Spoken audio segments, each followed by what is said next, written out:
बिलाल साहब, बिजली की कीमतों में मजीद इजाफा हो रहा है, सर्कुलर डेब्ट को कम करने की कोशिश, लेकिन ऐसा लग रहा है ये सख्त फैसले आपके करने पड़े हैं। तो क्या हुकूमत तो कह रही थी कि अब थोड़ा सा पोजीशन में आएंगे, रिलीफ देंगे, लेकिन अभी भी ये सख्त फैसले करने पड़ेंगे, कीमतों को बढ़ाना पड़ेगा? जी, बिस्मिल्लाहिर्रहमानिर्रहीम। रहमान साहब, बहुत शुक्रिया जी अपने शो में दावत देने का। देखिए, जैसे कि आपने कहा, हुकूमत अभी IMF के साथ जो मौजूदा स्टैंड बाय अरेंजमेंट है उसका सेकंड और फाइनल रिव्यू उसकी डिस्कशंस कर रही है, और आगे यही इरादा भी है और आई थिंक कोशिश भी है दोनों साइडों से कि आगे शायद एक लॉन्ग टर्म जो EFF प्रोग्राम होता है वो IMF के साथ उसको डिस्कस किया जाए, नेगोशिएट किया जाए, और मकसद यही है कि एक बेस मिले जिसके नतीजे में सबसे पहले तो हमारे ज़र मुबादला के ज़खायर मुस्तहकम हों और आगे बढ़ें भी, मगर साथ ही साथ एक ऐसा रिफॉर्म प्रोग्राम हो जिससे पाकिस्तान के जो मुस्तकिल या क्रॉनिक मुआशी मसाइल हैं और जो स्ट्रक्चरल रिफॉर्म्स का जो एक फ्रेज ओवर यूज्ड है, वो रिफॉर्म्स अब फाइनली इम्प्लीमेंट किए जाएं।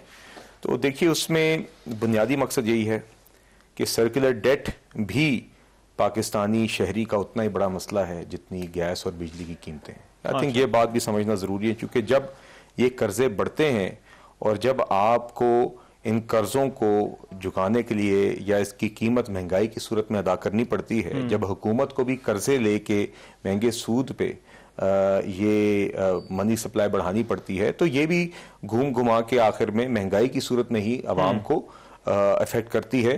तो बुनियादी मकसद यही है कि हमें गर्दिशी कर्जे भी कम करने हैं। अच्छा। और आइंदा आपको बिजली की पैदावार को सस्ता बनाना, सस्ती बिजली की पैदावार की तरफ जाना पड़ेगा, चाहे वो रिन्यूएबल एनर्जी की सूरत में हो, क्योंकि बुनियादी मकसद ये है कि 16 महीने की पहले हुकूमत थी तब ये बात की जा रही थी कि फायर फाइटिंग करनी है, ये लैंड माइन लगा के गई है PTI और जिनको हुकूमत को डील करना पड़ा है। लेकिन क्या अभी भी हालात वही हैं? क्या अभी भी ये जो आने वाला IMF का प्रोग्राम है उसी तरह सख्त होने जा रहा है कि जहां पर गैस हो आपने 65% जो है वो उसकी प्राइस बढ़ा दी, बिजली की कीमतों में अब 1 जुलाई से जो है वो इजाफा हो रहा है, तो देखिए मैं उसको इसी तरह से जो है वो चलेंगे? नहीं, देखिए मैं उसको जी एज द नेक्स्ट स्टेप देखता हूं जी। देखिए, वो जो 9 माह का प्रोग्राम था वो एक स्टेबलाइजेशन का प्रोग्राम था। उस टाइम पे यकीनन फायर फाइटिंग थी, आपकी एक फाइनेंशियल क्राइसिस था, एक फॉरेन एक्सचेंज रिजर्व का स्पेशली क्राइसिस था, आपके डॉलर्स खत्म होने का एक खदशा था, और फिर उसके ऊपर से फ्लड्स आ गए, आपको वो चैलेंजेस डील करने पड़े। अब अगर आप देखें तो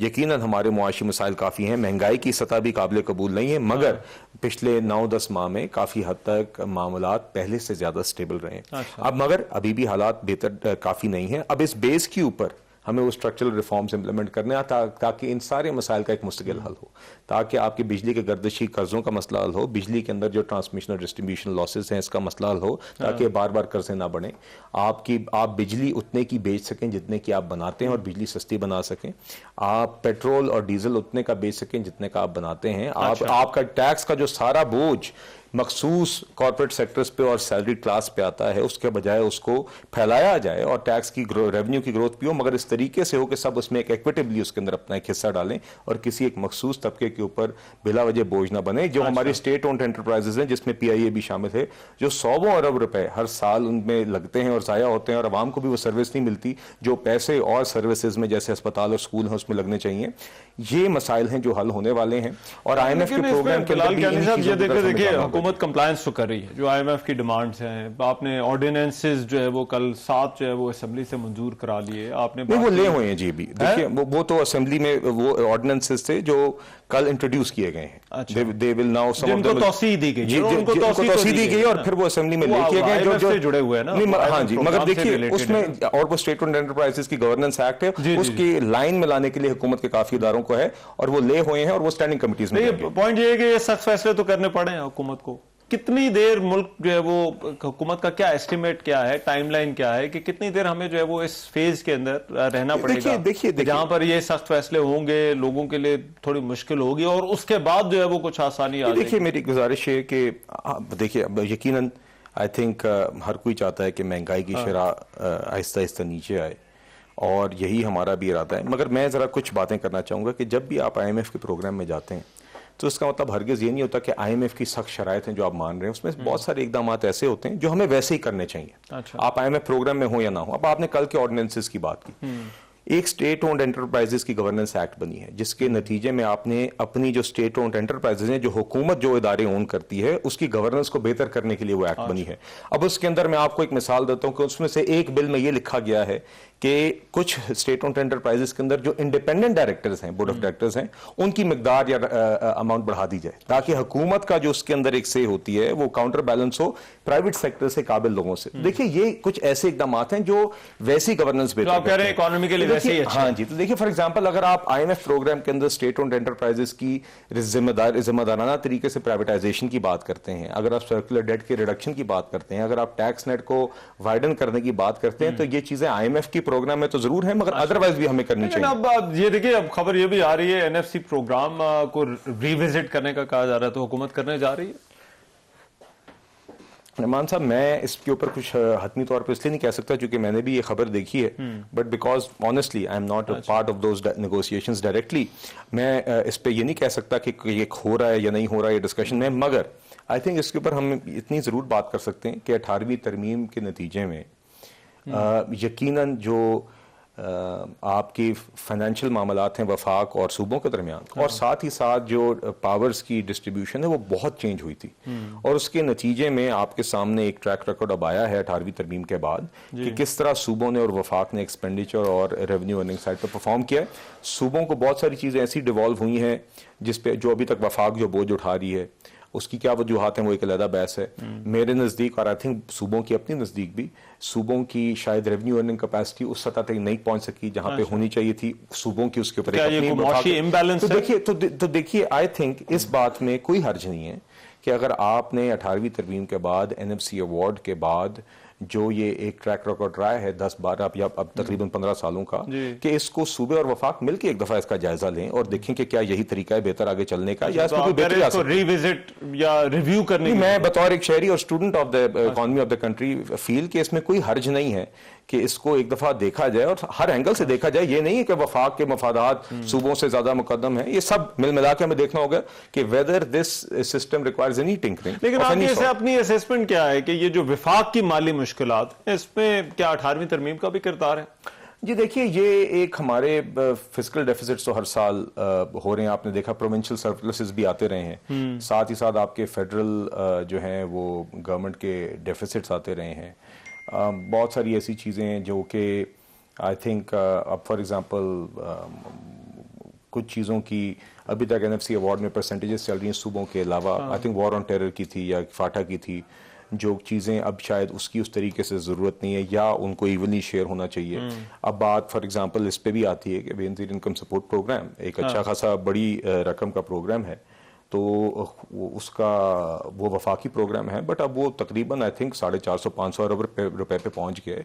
तो अगर उसमें वफाकी, whether that should remain purely a federal subject, whether it should be evenly shared, I think इस तरह की कुछ चीजें हैं। वफाक से तो अभी KP जो है वो अपने वाजिबात का मुतालबा कर रहा है, वो बार-बार आपके पास जो है आपको ये सारे इश्यूज रिजॉल्व करने हैं। हमारे ये जो मुतालबात हैं, हमारे जो वाजिबात हैं वो आप अदा करें। वफाक तो वफाक कह रहे हैं कि हमारे पास पैसे नहीं है, तो फिर जी, और साथ फिर कुछ ऐसे हालात हैं जहाँ पे कुछ सूबों के साथ सरप्लसेस चल रहे हैं। अच्छा। तो मैं इसलिए कह रहा हूं, मैं ये नहीं कह रहा कि कहीं सूबे गलत हैं और वफाक बेहतर है, वफाक गलत सूबे बेहतर है।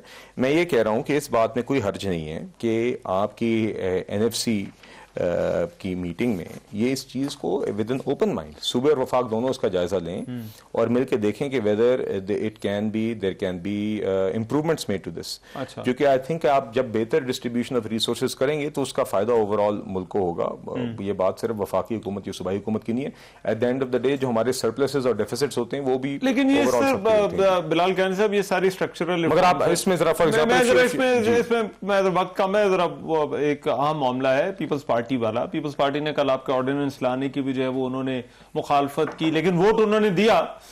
लेकिन और भी बहुत सारे जो मामला, स्ट्रक्चरल मामला जिन पर आप कह रहे हैं कि जिनको रिव्यू करने की जरूरत है, इस पर तो पीपल्स पार्टी से आपको बात करना पड़ेगी। लेकिन देखिए, पीपल्स पार्टी ने भी, पार्टी जो है वो कोई लचक के इस पे शायद ना दिखा सके।